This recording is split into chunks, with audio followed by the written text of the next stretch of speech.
The department witnessed tremendous growth in all areas during the last 40 years.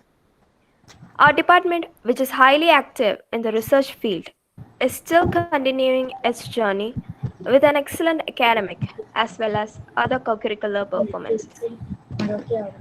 We are extremely proud to conduct this year-long international lecture series named DOMSAC, and I with immense pleasure inform you that this is our third lecture for the month of December, after successfully completing two of them for the consecutive months of October and November 2020. Before beginning the program, I would like to inform the participants that there will be a discussion after the lecture, so anyone who wants to clarify their doubts regarding the topic can raise your questions after the lecture ends.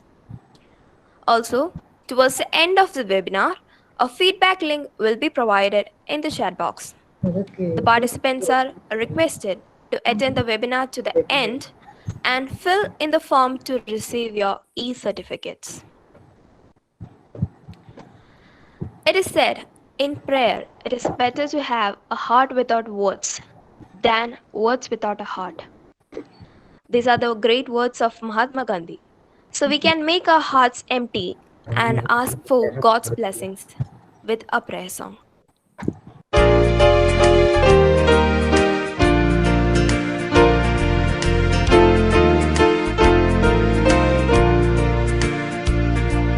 There shall be showers of blessing.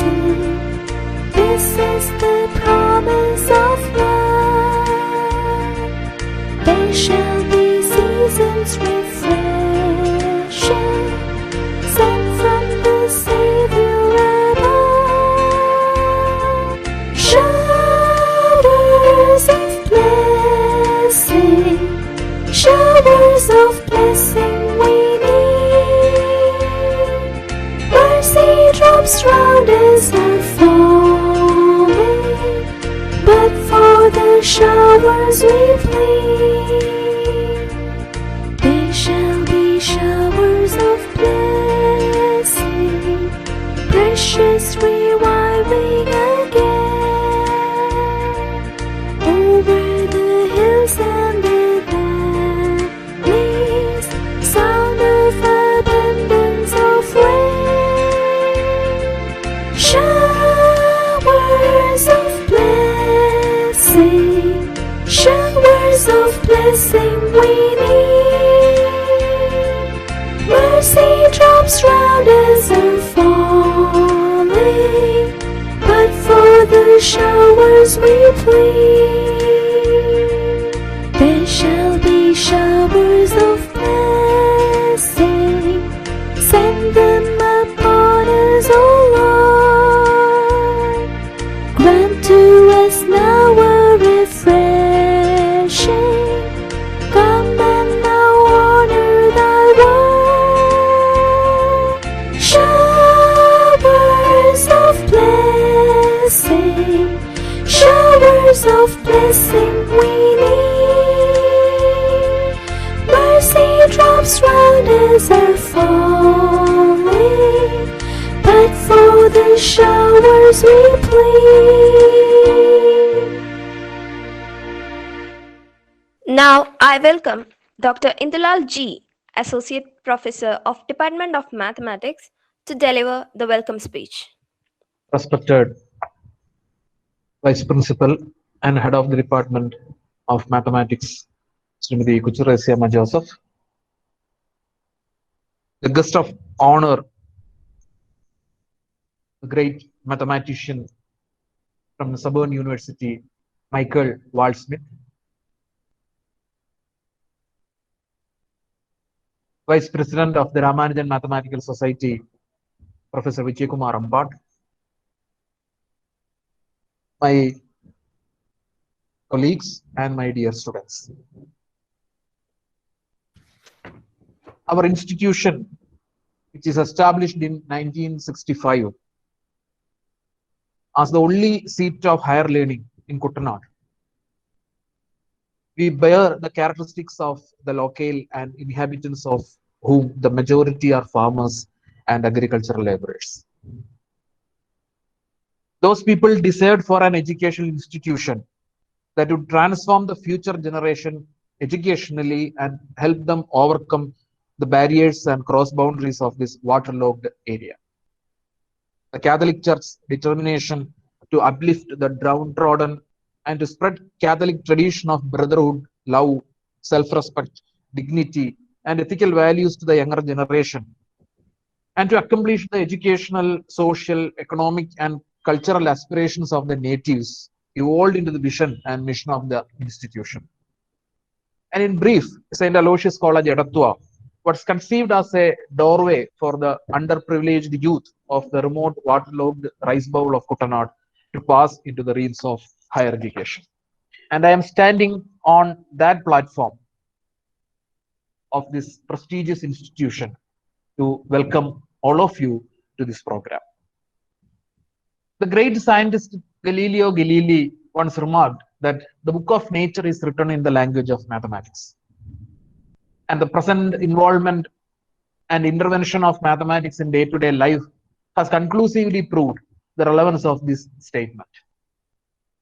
We all know that nothing has been evolved from a reverie, but from the dedication of philanthropists. As a mark of respect towards such great mathematicians, the Department of Mathematics at Aloysius College Edattua is organizing a year-long lecture series in memory of those eminent teachers and preachers of mathematics. We have conducted 2 seminars, one in memory of Evershe Galovi and the other in the memory of Abraham de Moivre in the last 2 months. Actually, mathematics enjoys the freedom of art and precision of science. There is freedom of combination of ideas and concepts with precision of logic and truth. It resembles an orchestra performing a symphony composed by someone. There is no doubt that this music reaches a crescendo in the hands of certain luminaries. And one such luminary is in this world of symphony of mathematics is Srinivas Ramanujan. He had produced around 4,000 results in the short span of 33 years of his life, and his legacy is this set of discoveries. His life at England, the great world-famous number theorist G.H. Hardy witnessed his more than 30 publications in which foundations of fundamental methods in number theory were laid. The conjectures he put forward further made many mathematicians to, for example, to name a few, Mordell, Erich Hecke, Pierre Delena, to explore into more details and helped Pierre to get the Field Medal in mathematics. Ramanujan tau function, principles on partitions, connection with Weyl conjecture, all in one aspect or other, resulted significant interaction with other branches of mathematics, which even a highly learned mathematician couldn't foresee. This is the legacy Ramanujan left behind. Almost all mathematicians, in one way or other, without hesitation, agrees that Ramanujan directly or indirectly inspired their mathematical life. That is not surprising, because as we have seen, as we are going to see in this lecture, that Ramanujan embodies the marvelous miracle of the human mind to frame concepts and to use formulas and symbols as tools of thought to probe deeper into the mysteries of one's own being. As long as the spirit of science is alive, his legacy will live, and the music will pass from one luminary to another. And all of us who think and work with mathematical ideas are participants in that wonderful symphony. And now we are going to part of that symphony once again. We have with us Professor Michel Waldschmidt, who is an Emeritus Professor, works on Ramanujan's work and life. Emeritus Professor from Sorbonne University, France. Sir, on behalf of St. Aloysius College Edattua, the management and the Aloysian community, I extend you a warm welcome to this international lecture series. We named it as a DOMSAC lecture series. Thank you very much for accepting our invitation and kindly come over digitally here to deliver the lecture. And my thanks are also due to Professor Vijay Kumar, who is the Vice President of the Ramanujan Mathematical Society, Emeritus Professor, Department of Mathematics, Sorbonne University of Science and Technology, for accepting our invitation and coming over here. I welcome you, sir, to this function. And we know the strive force behind the materialization of this program is the Department of Mathematics, headed by the Vice Principal of this institution, Srimati Kuchutresiyama Joseph. And under her able leadership and able guidance, we all work unitedly to materialize these kind of things. And dear teacher, I welcome you formally for this function. And I extend a warm welcome to all of you, all my colleagues, all my students, all the participants here who are going to witness a very wonderful, knowledgeable lecture on Srinivas Ramanujan, his life and his work on his 133rd birth anniversary year and the untimely passing away of 100 years of his sad demise. Once again, thanking all of you, I conclude my welcome remarks and thank you. Thank you, sir. We are extremely happy to have the Vice President of Ramanujan Mathematical Society, Professor Vijay Kumar, Emeritus Professor from Sorbonne University of Science and Technology, who is here to welcome our resource person. So I invite you, sir, to do the honor. Thank you very much. And I am extremely happy, as always, to introduce my good old friend Michel Waldschmidt, who is currently Professor Emeritus at Sorbonne University, Paris. He is an internationally acclaimed number theorist who has guided about 22 students. And he has received immense honors, including the Médaille d'Argent du CNRS, the Prix Pequot of the Collège de France, the Distinguished Award of the Hardy Ramanujan Society. He is Doctor Honoris Causa from Ottawa University, Canada. He has been the President of the Société Mathématique de France and Vice President of the Centre International de Mathématiques et Appliquées, SIMPA, Chair of the Committee for Developing Countries of the European Mathematical Society. He is now member of the Commission for Developing Countries of the International Mathematical Union.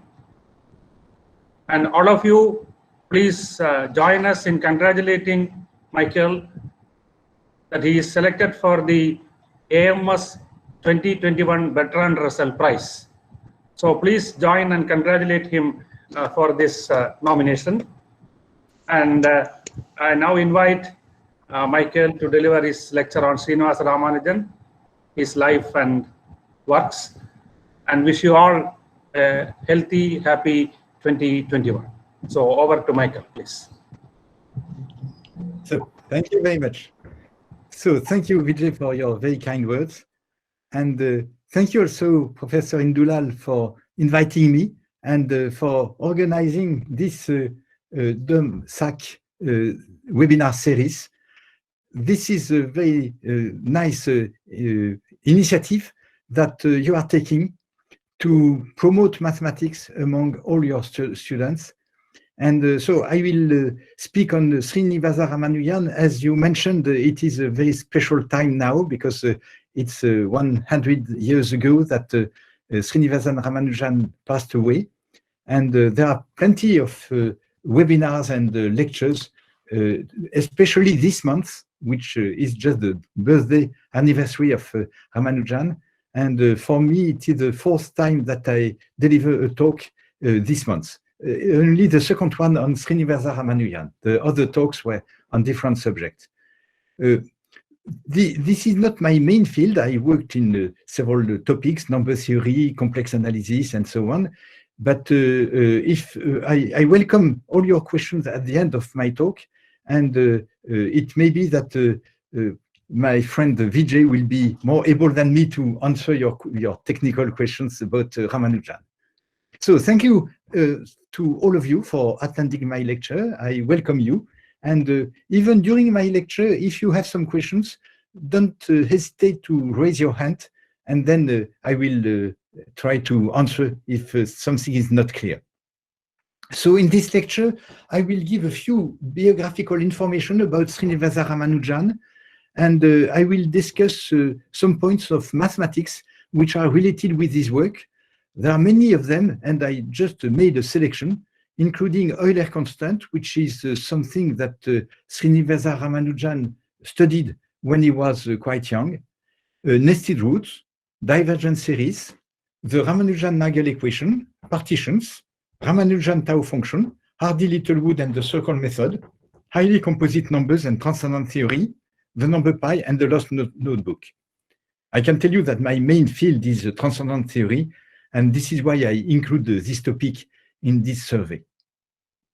So as probably all of you know, Srinivas Ramanujan was born in 1887 and he passed away in 1920, so just 100 years ago.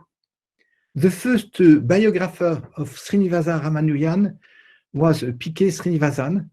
I was fortunate to meet him several times when I visited Chennai, and there is a paper in the Hindu, Passion for Numbers, which is a very nice article.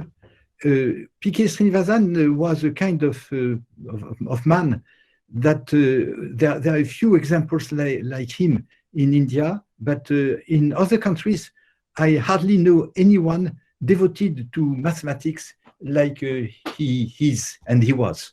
And so he was quite a remarkable man. So he was born in Erode, near Tanjore, and he studied in the school of Kumbakonam. And as early as 1900, he began to work on his own on mathematics. He started summing geometric and arithmetic series. And so these are pictures of the place where he was living in Kumbakonam, the street of his house. And this is the temple where he used to go. This is in the street where he was living. And this is his house in Kumbakonam, a very simple house that I visited, and that is now essentially a very small museum with this statue, which is here. I visited the house in Kumbakonam of Ramanujan several times. I went there for the Sastra Ramanujan Prize. I will come back to this prize later. And this is the town high school in Kumbakonam, where he was studying. And it was during the time that he was in this high school that he received a book written by Carr, which was going to have some strong influence on his way of writing mathematics. In this small book, a synopsis of elementary results, a book on pure mathematics, there are 5,000 formulae, and there are very few explanations. And this was something which was the model that Ramanujan used to write his notebooks, especially because it was expensive to use paper. And so he was making some computation or some details on some slate, but he just copied the results. And this is the way that he used to work before going to England, at least. So one example of result which was in this small synopsis by Carr was to find the two numbers, x and y, such that the square root of x plus y is 7 and x plus square root of y is 11. And the result is just given like this without further explanation, x equal 9 and y equal 4. So for the students, we can look at this equation and try to find all the solutions, and you will find the result which is displayed here. So in 1903, in December, he passed an exam in Madras University, and he entered Government Arts College in Kumbakonam in 1904, in January, so just the month after. He got the Sri Raghunathan Rao Prize and the Subramanian Scholarship, and this enabled him to continue his study. And it is already at that time that in 1904, that Ramanujan began to undertake deep research and to investigate the so-called harmonic series, the sum over n greater than or equal to 1 of 1 over n. So I will recall that this is related with the Euler constant, and using this series, he succeeded to calculate Euler constant up to 15 decimal places, which is something which is highly non-trivial. And he began the study of Bernoulli numbers, and this was his independent discovery. The Bernoulli numbers were known much earlier at the time of Euler, but Ramanujan discovered them by himself. So the harmonic series is the sum of 1 over n. If you make the sum for n equal 1 up to capital N of 1 over n, so this is the sum, it's easy to compare this sum to the integral from 1 to n of dx over x or of dx over x plus 1. We have this upper bound and lower bound, which follows from the definition. And this is just the logarithm of n, and this is essentially the logarithm of n. So using these two inequalities, it is easy to deduce that the limit of Sn minus log n exists, and this limit is the so-called Euler constant.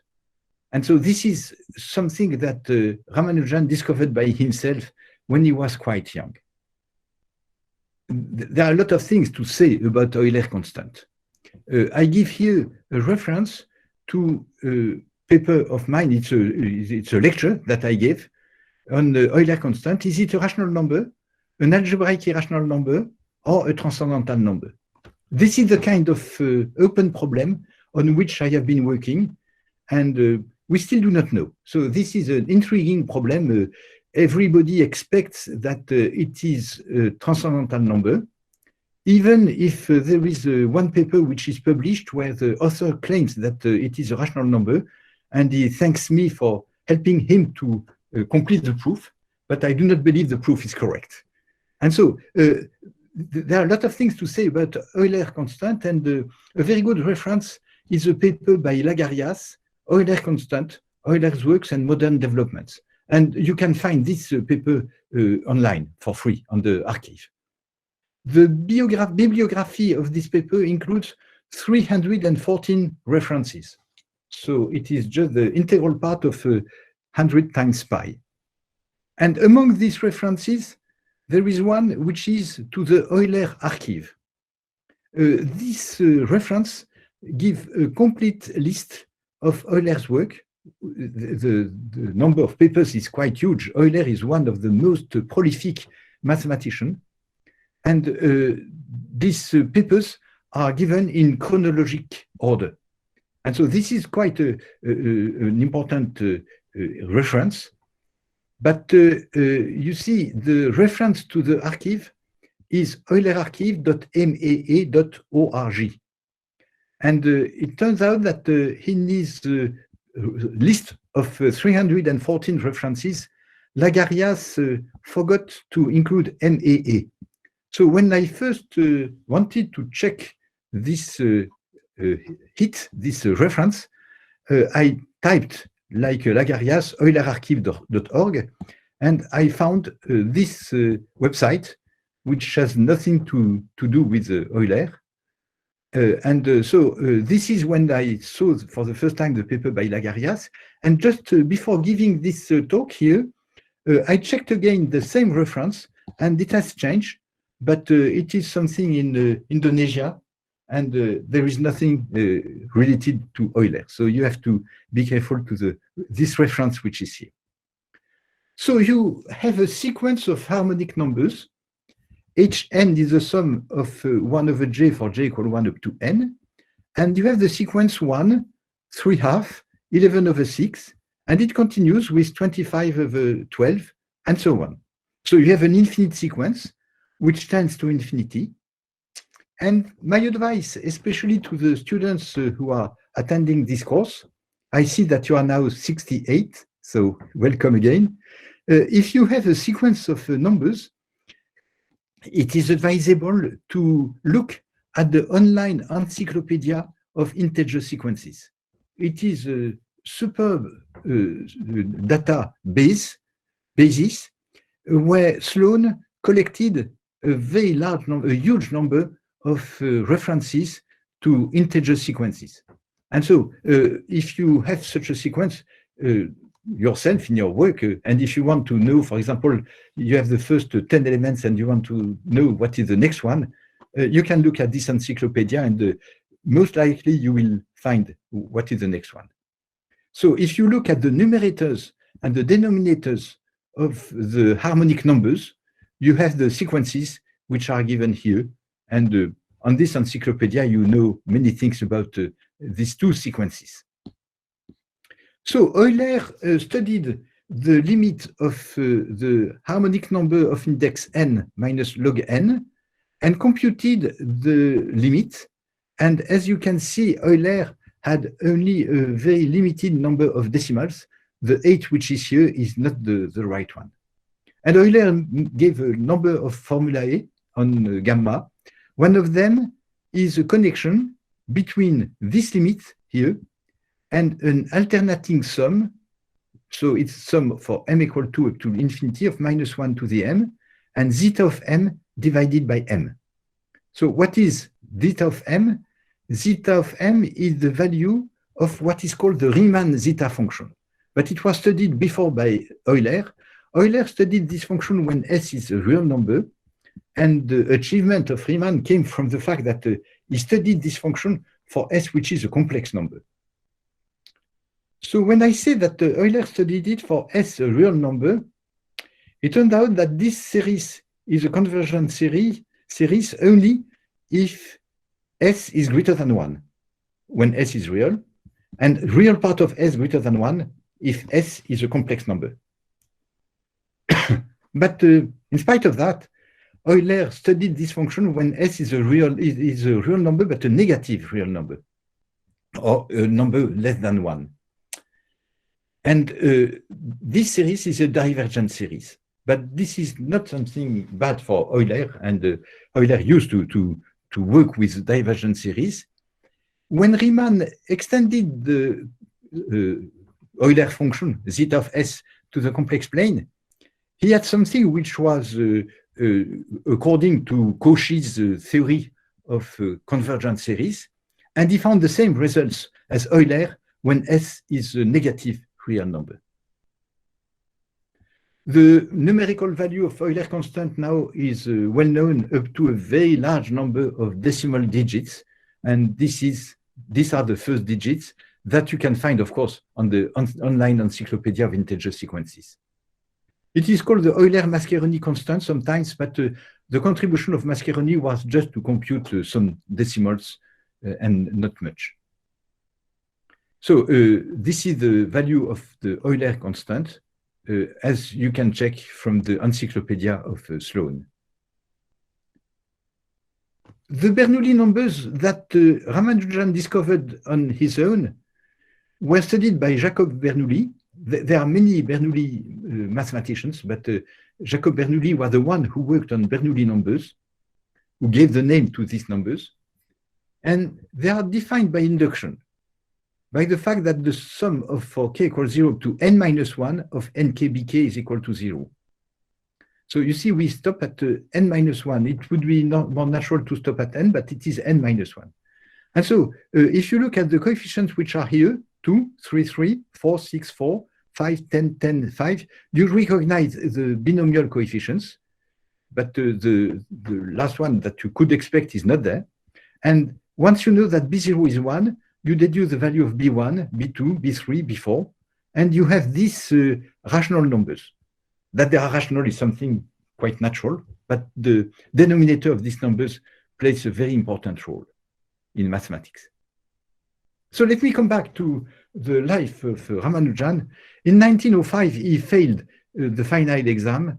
And the main reason is that Ramanujan was working in number theory, in mathematics, say, and he did not work any other topic. And because of that, he failed the exam.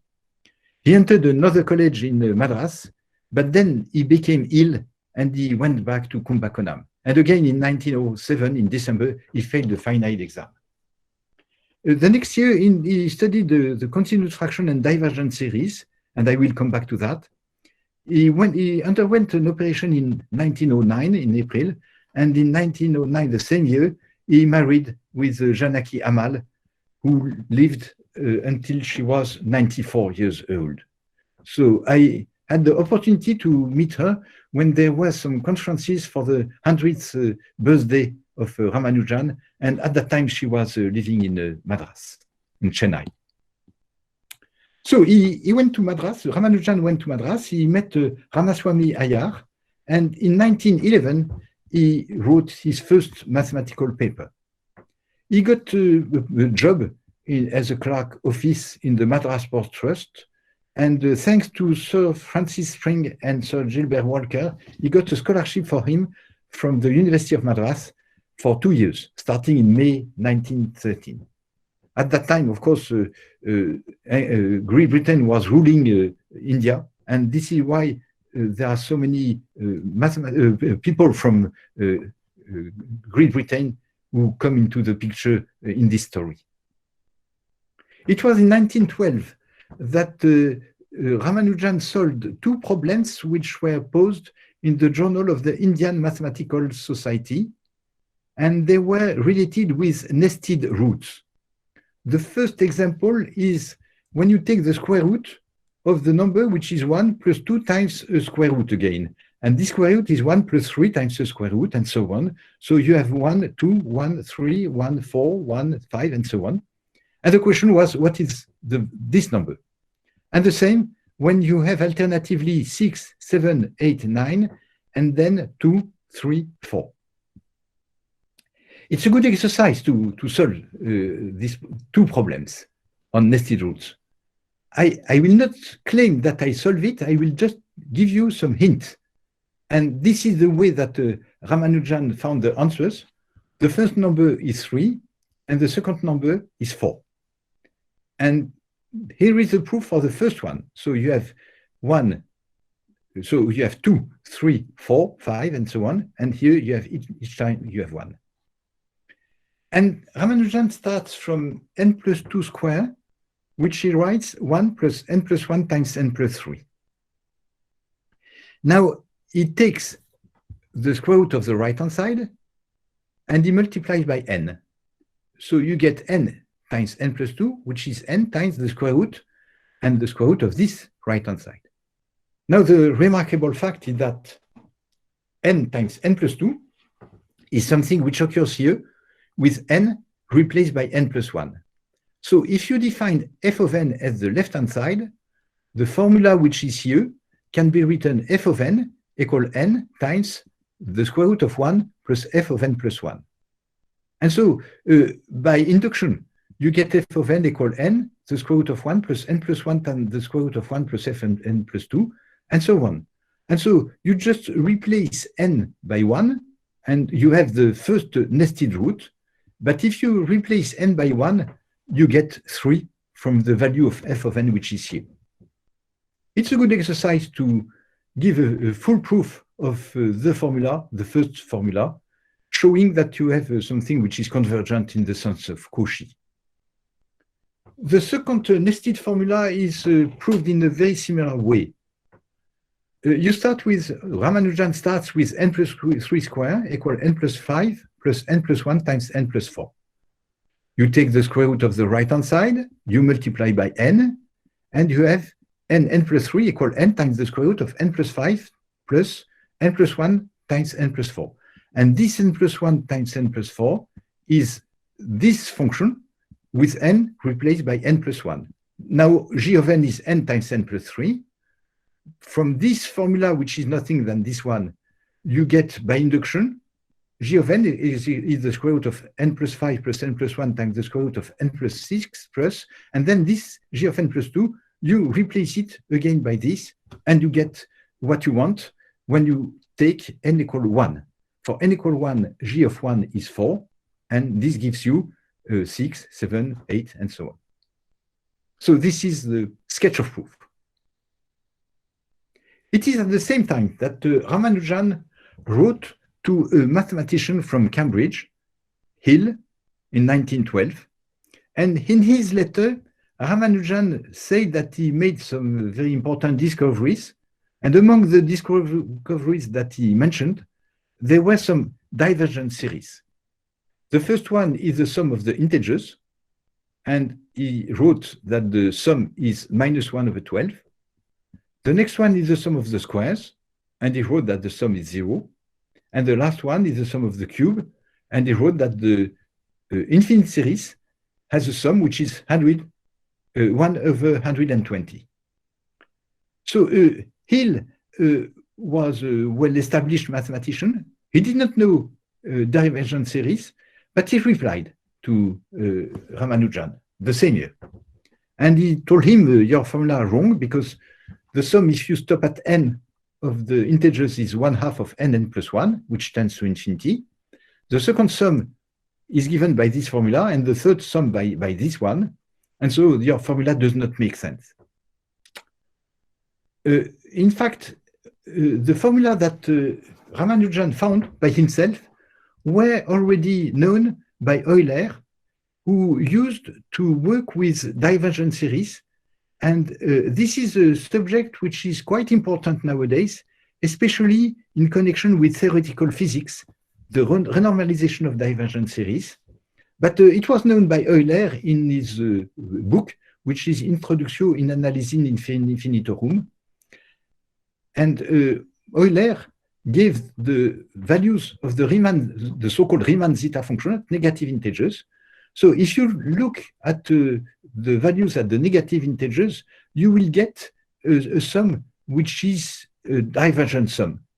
But if you take this divergent sum with the formula which is here, you find that zeta of minus 2n, which is this infinite series, will give 0. And zeta of minus 1 is minus 1 over 12. And so these are just the formulae that Ramanujan found by himself by quite completely independently. So this is something which was not known by Hill, but which makes sense, but not in the sense of Cauchy. There is a book on divergent series by Hardy, which is a very interesting book where you will learn a lot on divergent series. This is something which is not taught in the university. In the university, you are not allowed to use divergent series probably because it's a little bit too difficult. But Abel, for example, who was a bright mathematician, said that divergent series are the invention of the devil, and it is shameful to base on them any demonstration whatsoever. But Hardy, in this book much later, in 1949, explained very well what is the theory, and the theory is quite a theory which is very well established, and it makes sense to speak of divergent series, but there are some rules which have to be followed. And at the end of my talk, I may come back to Hardy's book on divergent series. So Ramanujan did not stop working to mathematicians from England, and he wrote to Baker and Hobson in 1912 again, but he did not get an answer. And fortunately, he wrote a letter in January 1913 to Hardy, and then he got an answer. The letter of Ramanujan to Hardy is very interesting. He wrote, I have had no university education, but I have undergone the ordinary school course. After leaving school, I have been employing the spare time at my disposal to work at mathematics. I have not run through the conventional regular course, which is followed in a university course, but I am striking out a new path for myself. I have made a special investigation of divergent series in general, and the results are termed by the local mathematician are startling. It's interesting because that even the local mathematician found that there was something very deep in what he did. So there is a very interesting story about the way that Hardy reacted when he saw this letter. But okay, I will not discuss too much about that. Hardy at that time was the leading mathematician in England, one of the leading mathematicians in the world.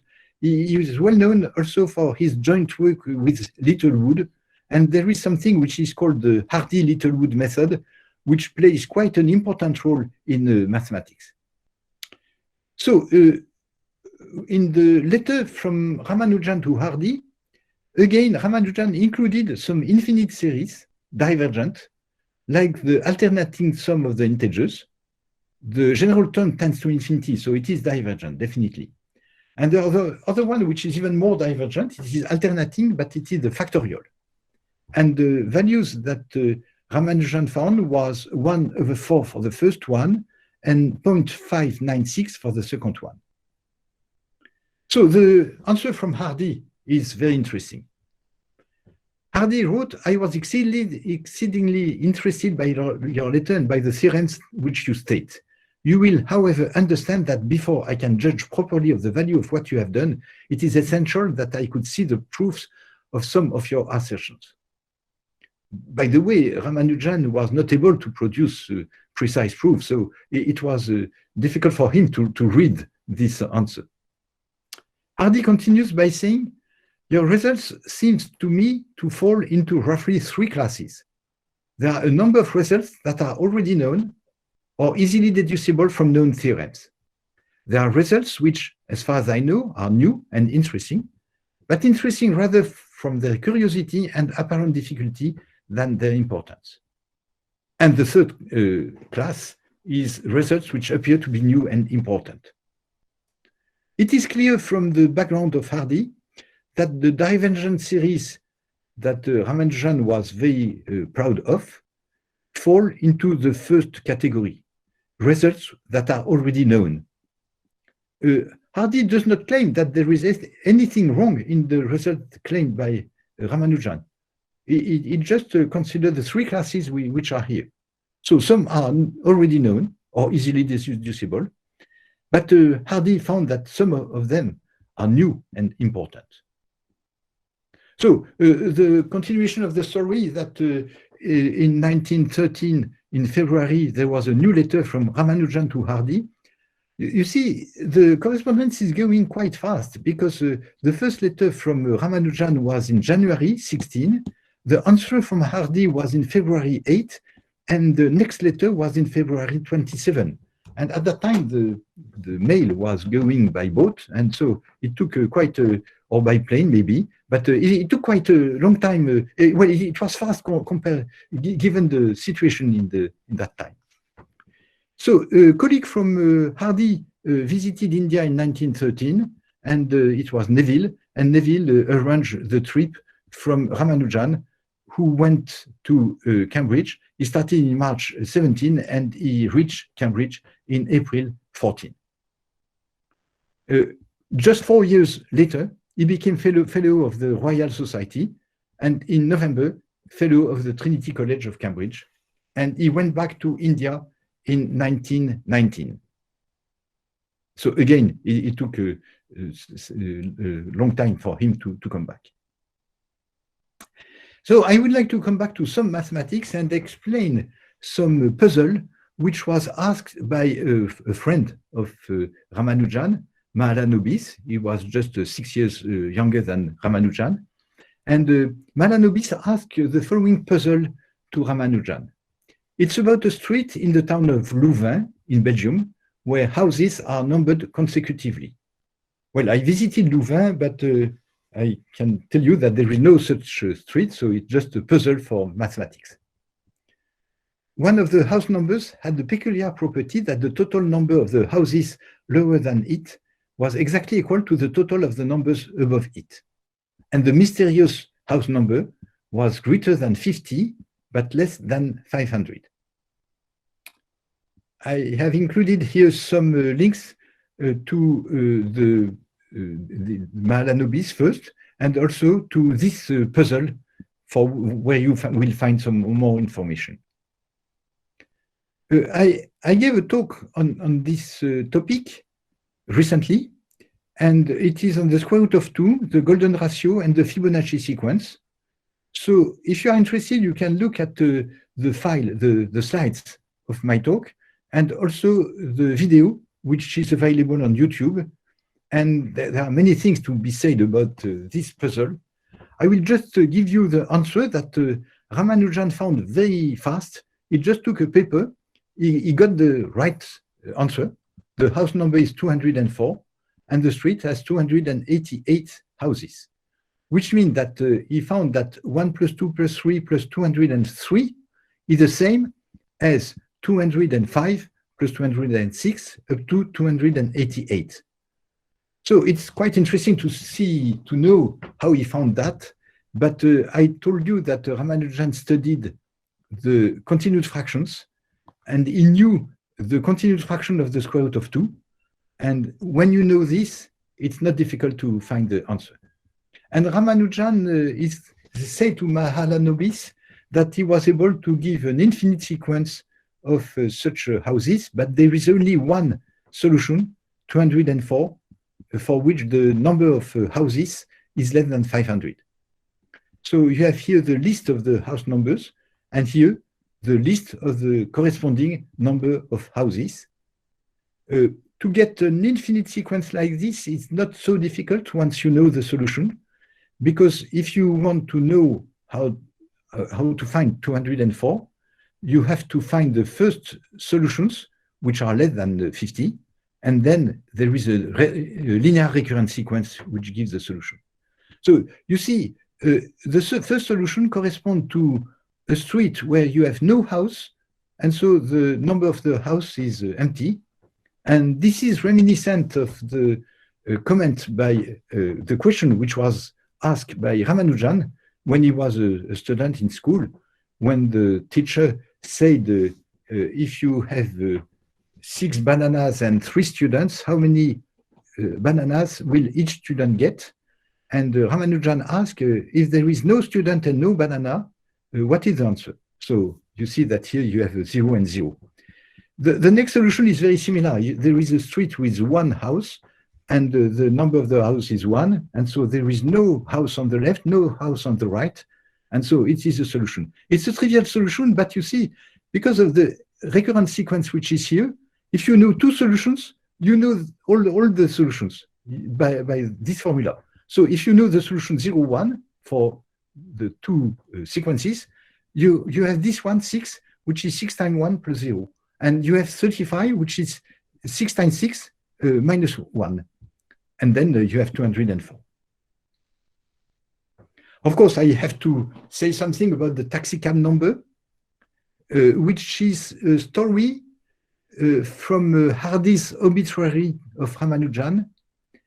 And most mathematicians believe that it is something that Hardy invented, because Hardy is supposed to have said that the number of the taxicab that he took to visit Ramanujan in the hospital seemed to be a dull number. And it is unlikely that Hardy did not know some properties of 1729. And immediately Ramanujan answered that this is the smallest integer, which is the sum of 2 cubes in essentially 2 different ways. And so Ramanujan was able to answer immediately to this question.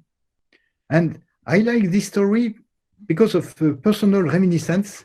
When I visited Pune University a little bit more than 10 years ago, I met the Vice Chancellor of the university. At that time, it was Narendra Jadhav. And when I was introduced to him as a mathematician, he asked me a few questions, but then when I was answering, he was writing on the paper something, I did not know what it was, and then he was just reconstructing the number 1729, and then he told me this story of the cab number, which I find quite interesting because Narendra Jadhav has not a background of mathematician. He has a lot of qualities, and he was able to remember this story. And he wrote a very nice book, Outcast. So the comment of Littlewood after this story was that any number is a personal friend of Ramanujan, including 1729. We can ask other questions. One question is, what about the squares instead of the cubes? The smallest solution is 50. 50 is the sum of two squares in two different ways. This is quite easy to check. The next question is, are there infinitely many numbers which are sum of two cubes in at least two ways? And the answer is yes. You have an infinite sequence. In fact, there is a simple reason is that if you have a solution, you multiply it by a cube, and then you have another solution. You can ask a lot of other questions on this taxicab number. But the one that Hardy claimed to have asked to Ramanujan is about the fourth power. What is the smallest integer which is a sum of two fourth power in essentially two different ways?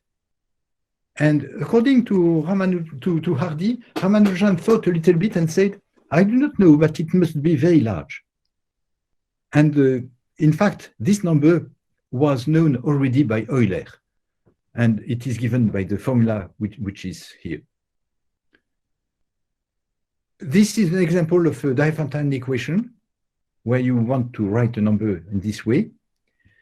There is another example related with the work of Ramanujan, which is to have a cube written as a sum of three cubes. And we know that there are infinitely many solutions. The first one is 216, which is 6 to the cube, and which is written as a sum of three cubes. But we have a parametric solution of that. Maybe I will say a few more words later on the Ramanujan taxicab number. Again, I wrote, I gave some talk in December on the subject which is related to this taxicab number. I will continue with the Diophantine equations. Diophantine equations are equations where the unknown are integers. And this is a so-called exponential Diophantine equation because you have one of the unknown, which is n, which is in the exponent. So it's an exponential.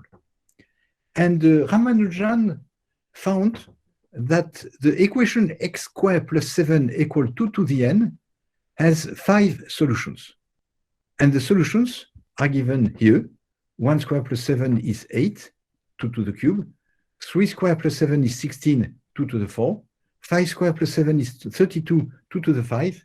And then the two other solutions. The last one is quite large. And so the contribution of Ramanujan to this equation was to point out that this equation has 5 solutions. And it was the work of Nagel which proved that there is no more solution. So we know that these are all the solutions. Why is this remarkable? Really remarkable.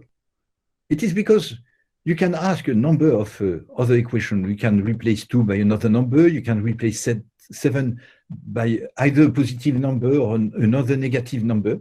So you can ask a lot of similar questions, but this one is a kind of gem because after Nagel proved that there is no further solution for d equals 7 to the equation x squared plus d equals 2 to the n, it was proved by Aperi that when d is a positive number, which is not 7, then the equation x squared plus d equals 2 to the n has at most 2 solutions.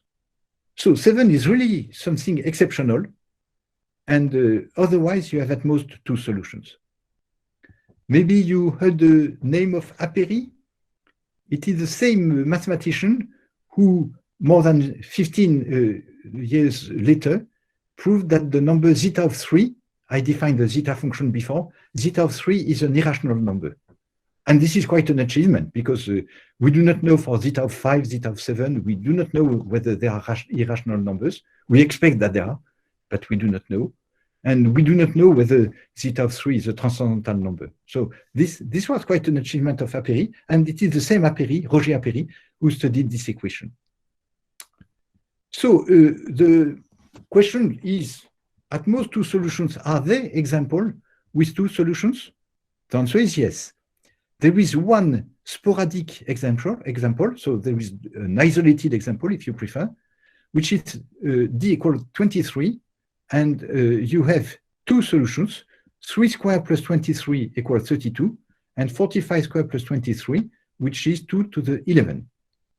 So this is one sporadic example, but there are infinitely many solutions where you take D equal 2 power L plus 1 minus 1, because you have the trivial solution with 1 plus D, which is a power of 2, and another solution where X is 2 to the N minus 1.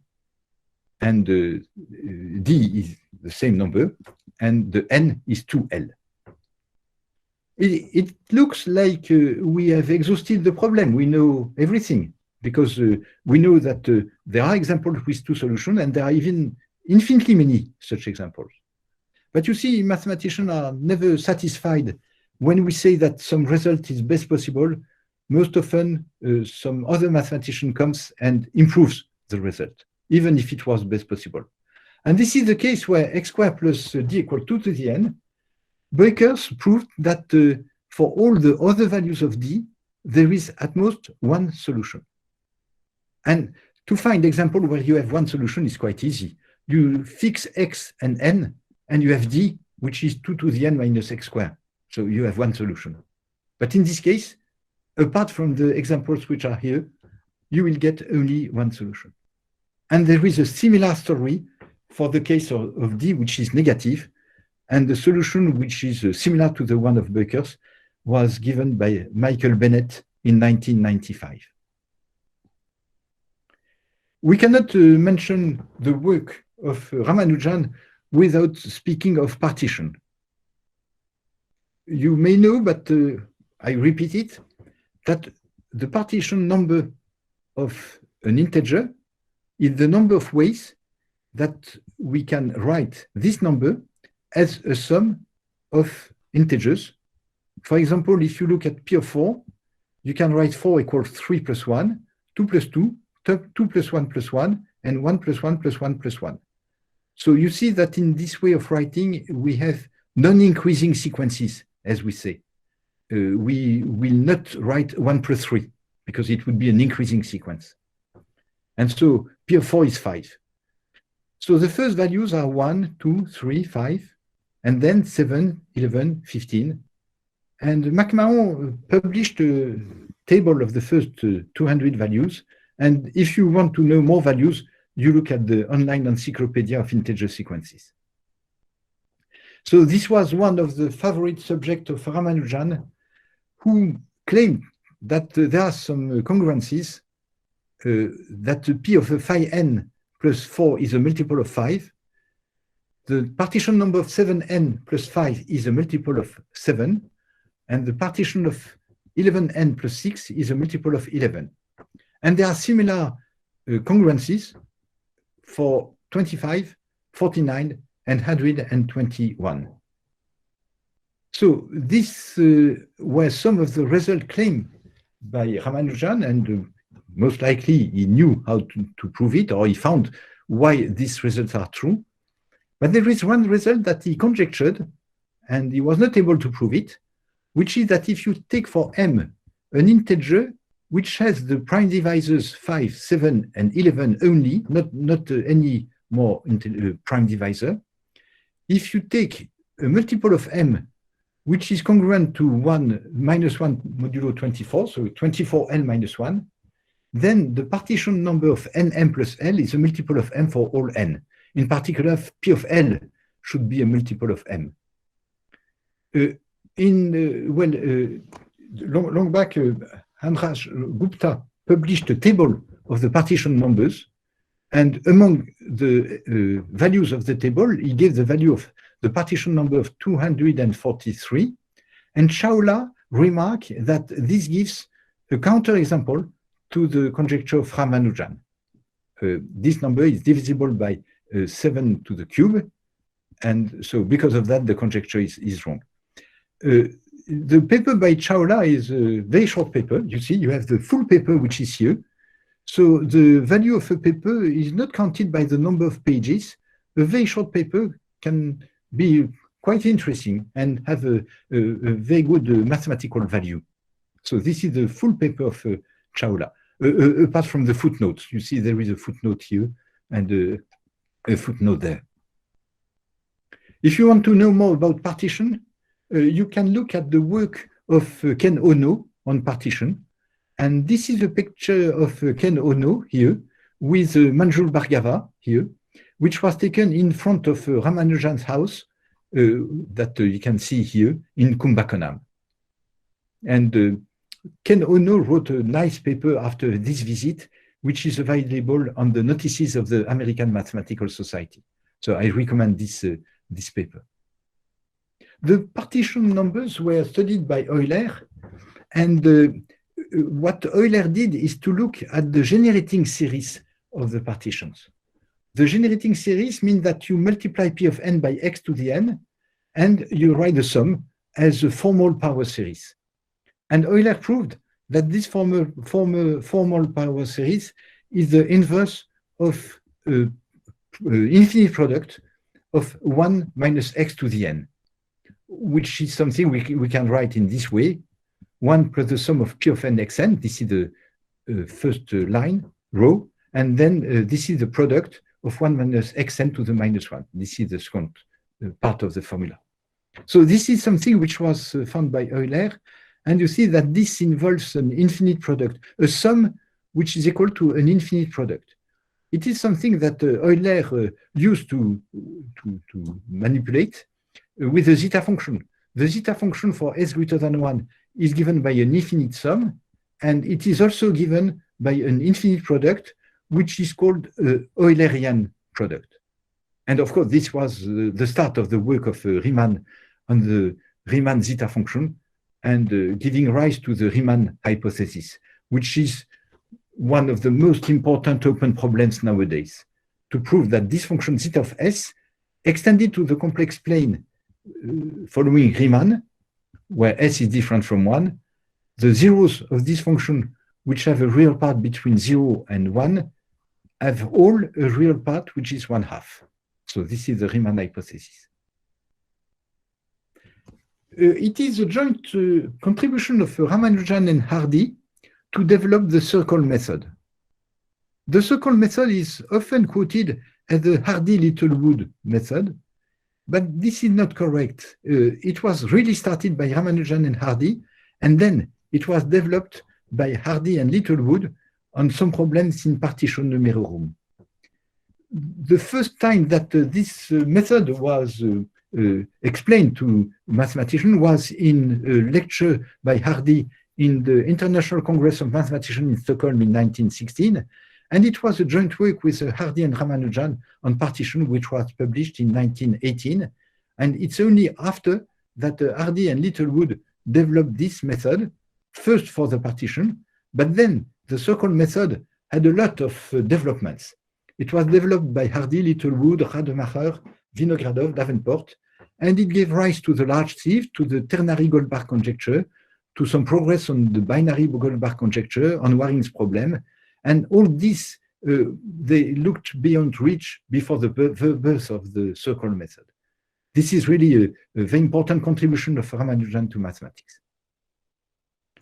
The next topic on which Ramanujan worked was, again, what is called nowadays analytic number theory, which is the Ramanujan tau function. I told you that there are some infinite series, like the sum of x to the n, which can return as a product. Here it's a simple product because it's a finite product.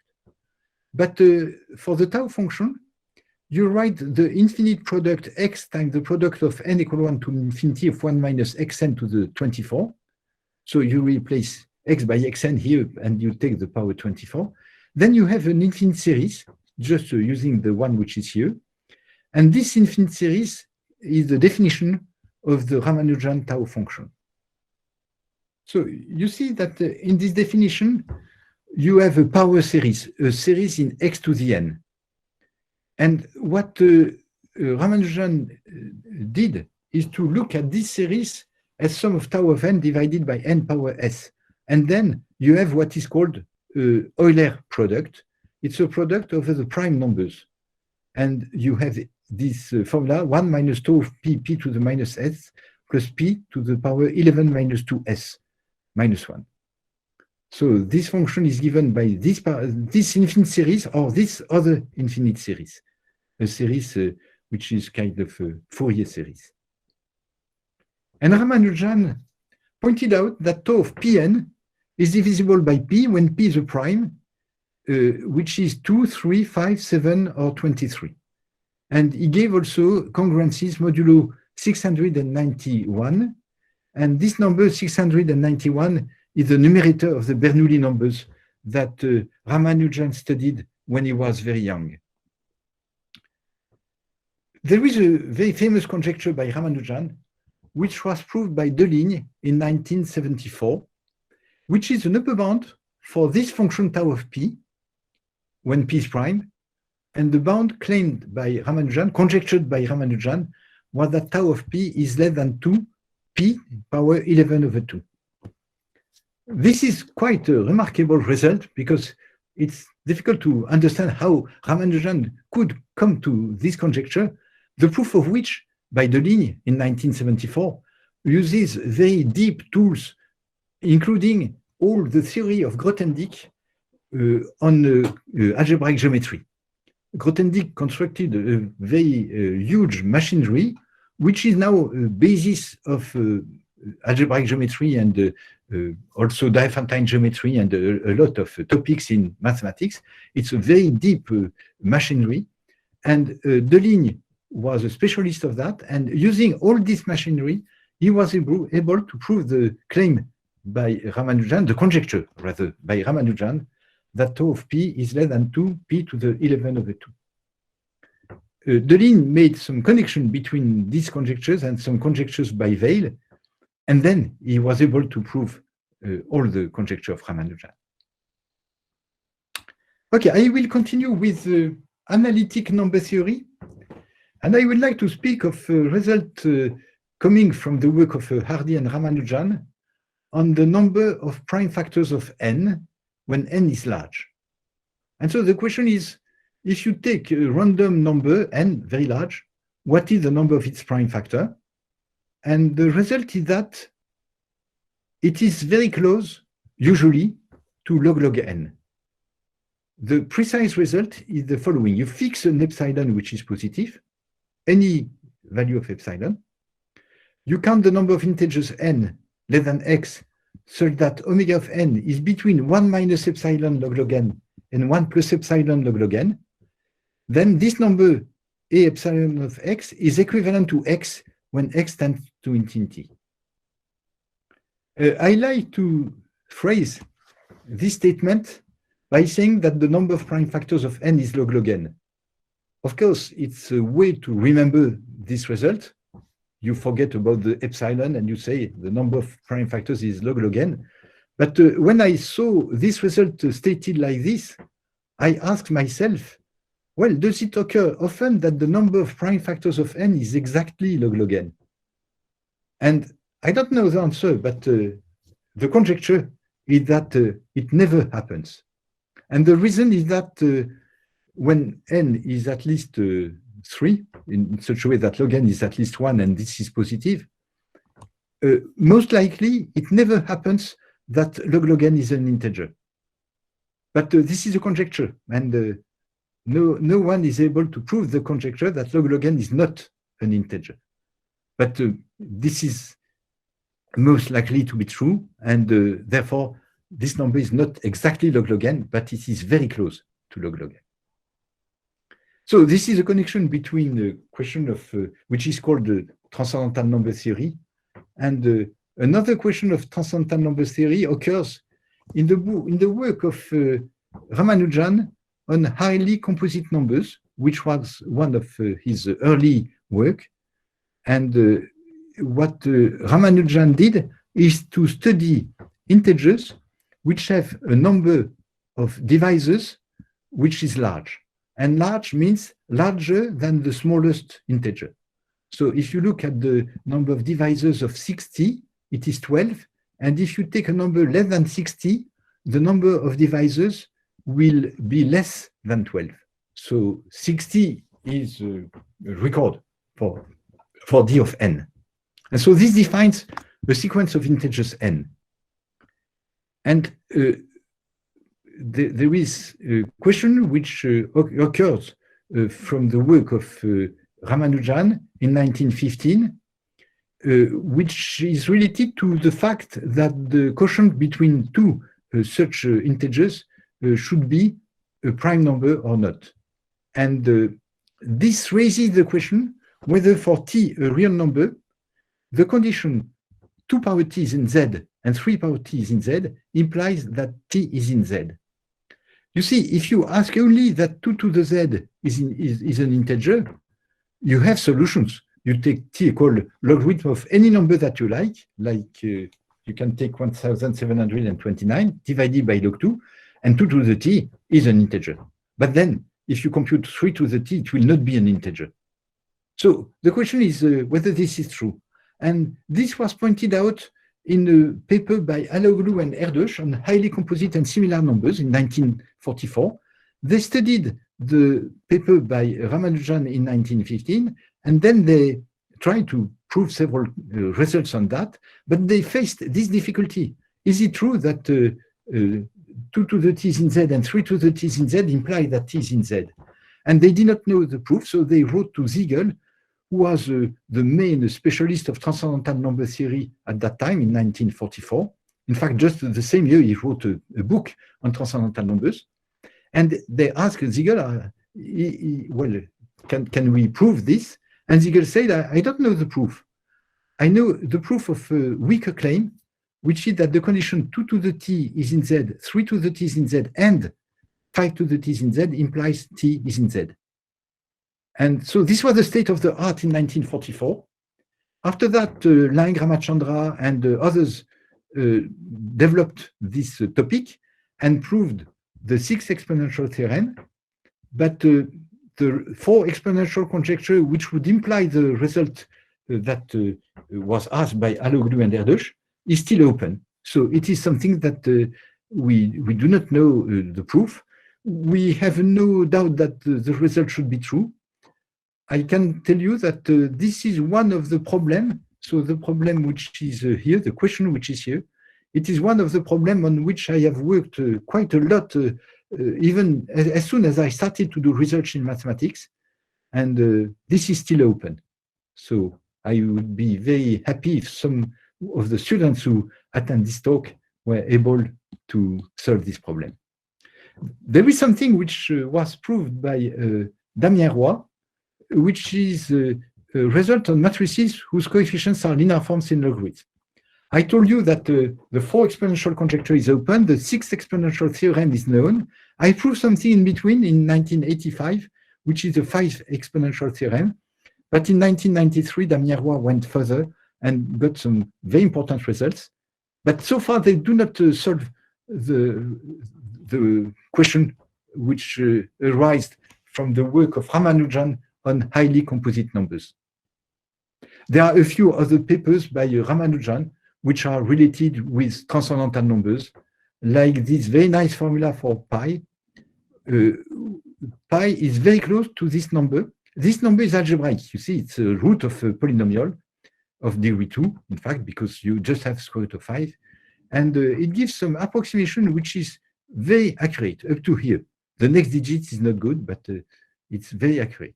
And there is another formula for pi. There are several other formulas for pi due to Ramanujan, this one, and the one for 1 over pi. And the computation of the decimals of pi have used the work of Ramanujan for computing many decimals of pi. I will conclude my talk by saying a few words about Ramanujan Notebooks. They were written from 1903 to 1914, and they were edited in 1957 in Mumbai. So these are the notebooks before Ramanujan went to England. But there is also the Lost Notebook, which includes notes from Ramanujan after he came back from England, just before he passed away. They were found by George Andrews in 1976, and they were edited by Bruce Burnt in 5 volumes. And this includes the last work of Ramanujan on mock theta function. And as you see, this work of Ramanujan was not understood for 80 years.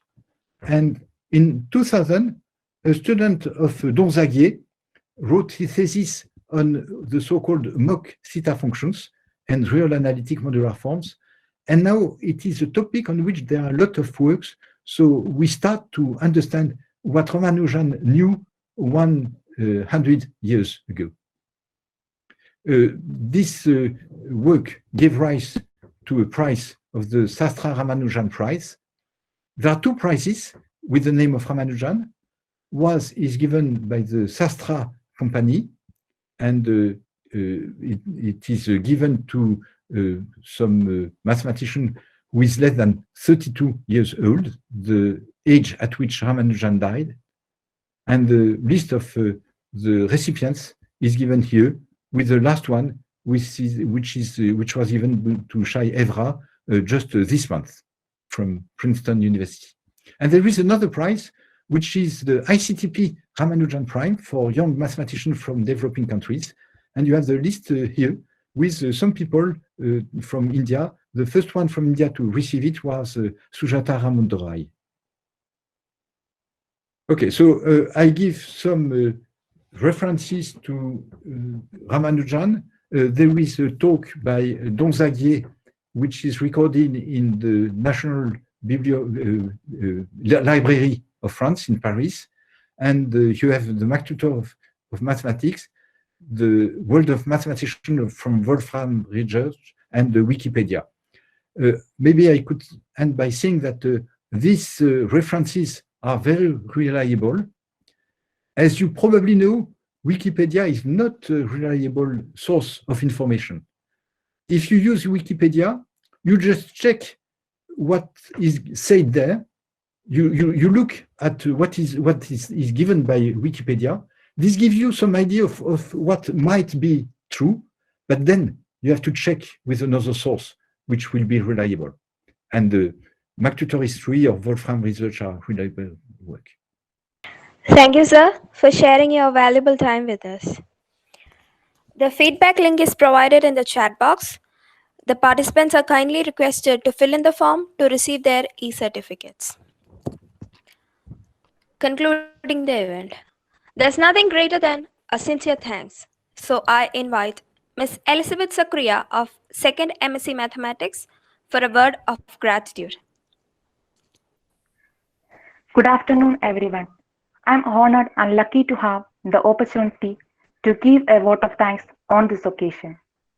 First, I express my sincere gratitude to Professor Michel Waldschmidt, Emeritus Professor, Sorbonne University, for such a wonderful and informative talk on the topic Srinivas Ramanujan, his life and his work. We are very blessed to have the opportunity to hear your words, sir. On behalf of St. Aloysius College, I would like to thank you, sir, for taking your precious time out and for the informative talk. I extend my gratitude to Dr. A. Vijay Kumar, Vice President of Ramanujan Society, who introduced our resource person, Professor Michel Waldschmidt, to us and gave us a wonderful inaugural address. Thank you, sir. I would also like to thank our HOD, Professor Kochutresiyama Joseph, for all the support and guidelines. I want to thank all the teachers for organizing such a beautiful event. Also, I thank all the students for making this section a success. Once again, thank you all. Thank you, Michael. Thank you. Thank you. Bye-bye. Bye. Thank you, Mrs. Elizabeth. Now, let's all rise up for the national anthem.